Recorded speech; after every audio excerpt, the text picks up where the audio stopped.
Hi hello అందరికీ నమస్తే. Welcome to Bhargavi kitchen. ఈరోజు మన కిచెన్లో ఆల్చిప్పల్ కర్రీ అయితే చూపించిపోతున్నాను. ఈ కర్రీ అనేది చాలా బాగుంటుంది. అంటే మనకి ఇయర్స్ వన్స్ అనేది ఒక్కసారి ఈ కర్రీ అనేది మనం తినటం వల్ల మనకి కాళ్ళ పగుళ్ళే కాదు, హెల్త్కి కూడా చాలా బెనిఫిట్స్ ఉంటాయి అన్నమాట. ఈ కర్రీ చిన్నవాళ్ళ నుంచి పెద్దవాళ్ళ వరకు ఎన్నో ఆరోగ్య ప్రయోజనాలు ఉన్నాయి. ఇవైతే నేను ఇక్కడ సముద్రపు గవలనే తీసేసుకుంటున్నాను. ఇక్కడ మనకి మామూలుగా మనకి ముత్యపు చెప్ప, ఆల్చిప్ప అని చెప్పి పిలుస్తూ ఉంటారు కదా, అలా నేను ఈ చిప్పలను అయితే తీసేసుకున్నాను. ఇవైతే సముద్రపోయండి. వీటి వాష్ చేయడానికి అని చెప్పి నేను ఇక్కడ దీనిలోకి కొంచెం సాల్ట్ వేసేసి నార్మల్ వాటర్ పోసేసుకుని 1 or 2 టైమ్స్ అనేది వాష్ చేసేసి తీసేసుకుంటున్నాను.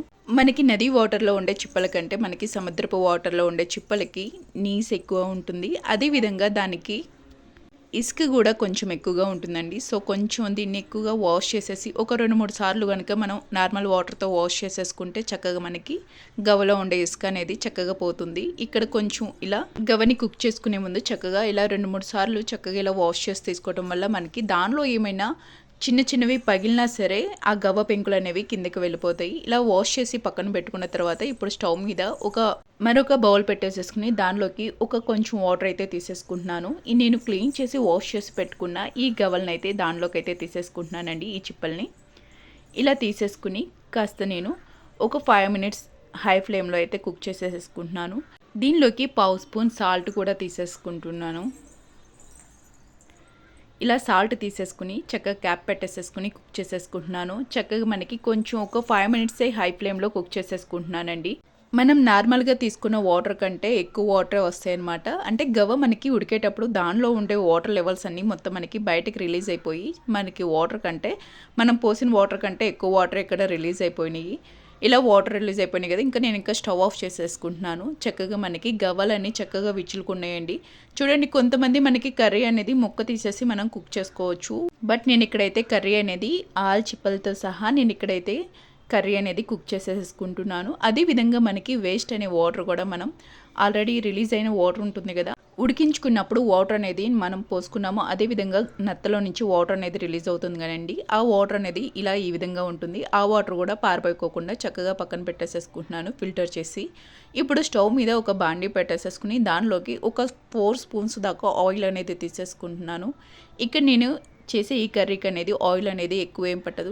ఓన్లీ 4 స్పూన్స్ ఆయిల్ అనేది మాత్రమే తీసేసుకుంటున్నానండి. ఇలా ఆయిల్ తీసుకున్నాక దీనిలోకి 1 స్పూన్ దాకా వెల్లుల్లి సన్నగా కట్ చేసేసుకుని తీసేసుకుంటున్నాను. అదేవిధంగా 1 స్పూన్ అల్లం కూడా కట్ చేసి తీసేసుకుంటున్నాను. ఇక నేను తీసుకునే ప్రతిదీ అనేది సన్నగా చిన్నగా అనేది కట్ చేసి తీసేసుకుంటున్నాను.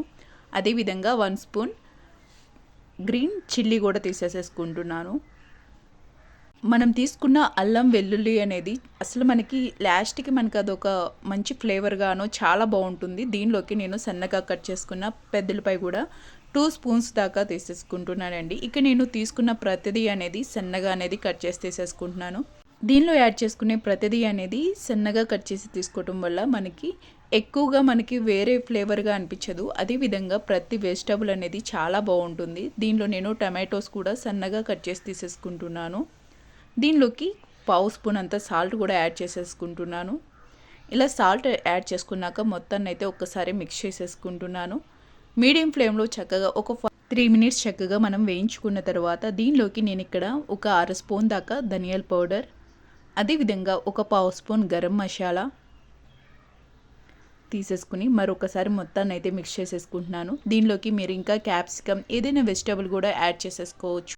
క్యాప్సికమ్, క్యాబేజీ లాంటివి అయితే ఇవి దీనిలోకి అయితే బాగా సెట్ అవుతాయి. మనకి ఒక చిన్న ఆనియన్ లాగానే అనిపిస్తాయండి, వేరే ఫ్లేవర్గా ఏమి ఉండవు. చక్కగా ఏది వేసుకున్నా చక్కగా మనకి అది కొంచెం వేగిన తర్వాతే మనం ఈ ఆల్చిప్పలు అనేవి కూడా దీనిలోకి అయితే యాడ్ చేసేసుకోవాలి. నేను ఆల్రెడీ మనం కుక్ చేసి పక్కన పెట్టాం కదా, ఇలా చిప్పల్లాగానే దీనిలోకి అయితే నేను ఇక్కడ యాడ్ చేసేసుకుంటున్నాను. నాకు వెజిటబుల్స్ అన్నీ చక్కగా వేగిపోయినాయి. సో దీనిలోకి అయితే నేను ఇక్కడ ఆల్రెడీ మనం కుక్ చేసుకున్న ఈ చిప్పలను కూడా తీసేసేసుకుని మరొకసారి మొత్తాన్ని అయితే ఇక్కడ మిక్స్ ఇందక్కడ ఆల్చిప్పలు కుక్ చేసుకునేటప్పుడు నేను వాటర్ అనేది తీసి పక్కన పెట్టుకున్నాను కదా, ఆ వాటర్ని అయితే ఇక్కడ దీనిలోకి అయితే యాడ్ చేసేసుకుంటున్నానండి. ఇది మనకు ఒక డిఫరెంట్ సాసే కాదు, డిఫరెంట్ ఫ్లేవర్గా కూడా అనిపిస్తుంది. చాలా బాగా కుక్ అవుతుంది.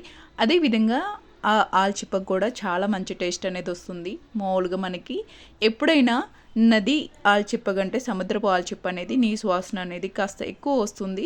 ఒక డిఫరెంట్ ఫ్లేవర్ అనేది అనిపిస్తుంది.